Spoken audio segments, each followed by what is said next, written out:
अगर भगवान से मिलना चाहते हो तो इस मन को भगवान के कृष्ण में लगाओ, भगवान के चरणारविंद में लगाओ। हमारे बंधन 9 बंधन इतने दृढ़ है, उन 9 बंधनों के कारण हमारा मन परमात्मा की ओर नहीं जाता। पहला बंधन है मां का बंधन। कहने को तो छूट गया, जन्म लेते ही दाई ने, नर्स ने, डॉक्टर ने नाल को छेद दिया, बंधन छोड़ दिया। कहने को तो बंधन वहां से मुक्त हो गया, पर मन का बंधन जुड़ा हुआ है। ये हमारी माँ है, हमारी जननी है, हमको जन्म देने वाली है।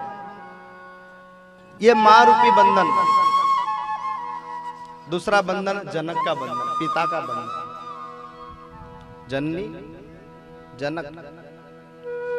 तीसरा बंधन बंधु का बंधन। चौथा बंधन सुत का बंधन, बेटे का बंधन। हो तो भी बंधन, न हो तो भी बंधन। मुझे भी बेटा हो जाए, मुझे भी बेटा हो जाए, मुझे भी पुत्र हो जाए। मैं फिर निवेदन करूं, पुत्र हो जावे तो हरि की कृपा, न होवे तो हरि की अति कृपा। बेटी को अपना पुत्र समझो, ये भी पुत्र ही है। जननी, जनक, बंधु, सुत, बेटा, संतान। पांचवा बंधन दारा, पत्नी। छठा बंधन तन, ये शरीर।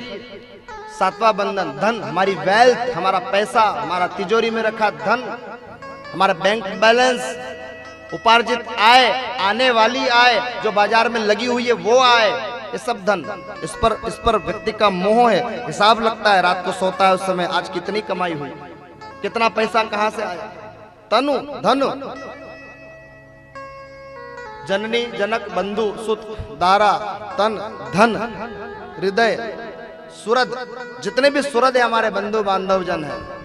अरे वो दादा कहाँ रह गए, उनको बुलाओ। वो भाभी कहाँ रह गए, उनको बुलाओ। वो भैया कहाँ रह गया, उसको बुलाओ। वो भतीजा कहाँ रह गया, उसको बुलाओ। मृत्यु की शैया पर भी व्यक्ति सोचता है कि सबको मैं देख लूं फिर मैं चला जाऊं। और हमारी भी चेष्टा होती, बोले मिल लिए एक बार। क्या होता है मिलने से, वो तो समझ भी नहीं पा रहे, पहचान भी नहीं पा रहे। सुरद परिवारा।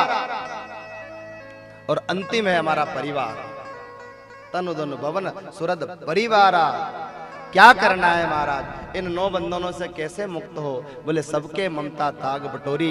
जैसे किसान रस्सी को बैठता है, वैसे रस्सी को बट लो, और रस्सी को बट करके जो मन की डोर है, वो मन रूपी डोर भगवान श्री द्वारिकाधीश के श्री चरणों में बांध लो। उसी समय द्वारिकाधीश के आप हो जाओ। किसी को छोड़ना नहीं है, कहीं भागना नहीं है, कहीं जा भी नहीं सकते आप। चले भी जाओगे तो 4 दिन में फिर आना पड़ेगा। न घर छोड़ो न हरि भूलो, ना घर छोड़ो न हरि भूलो। कर्म कर जिंदगानी में, रहो दुनिया में तुम ऐसे। कमल रहता जो पानी में, कमल रहता जो पानी में। जैसे पानी में कमल रहता है वैसे निवास करो। मन की डोर को गोविंद के चरणों में लगाओ, तो ये जीवन रूपी नौका जो है वो गंतव्य तक पहुंचेगी। नहीं तो यही घूमते रहो, यही घूमते रहो।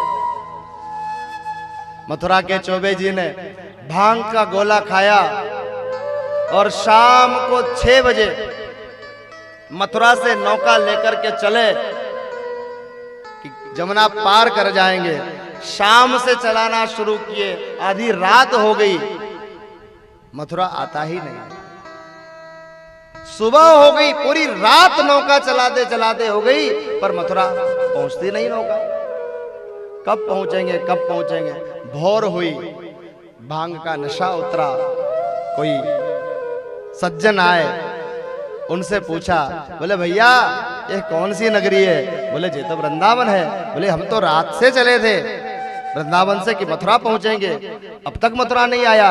बोले महाराज रात से चले हो, चाहे और 4 दिन नौका चला लो, मथुरा आने वाला नहीं। बोले क्यों? बोले खूंटे पर जो रस्सी बंधी हुई है उसको आपने अभी तक खोला ही नहीं, तो नौका आगे कैसे बढ़ने वाली? आप हम सब लोग भी बंधे हुए हैं, अगर खूंटे से बंधे रहेंगे तो परमात्मा के चरणों तक पहुंचने का कोई भी आसार है ही नहीं। इसलिए रस्सी से मुक्त हो, अपने हाथ में है, कोई हमको मुक्त नहीं करेगा, हम स्वयं को मुक्त होना पड़ेगा। भगवान श्री हरि श्री नारायण।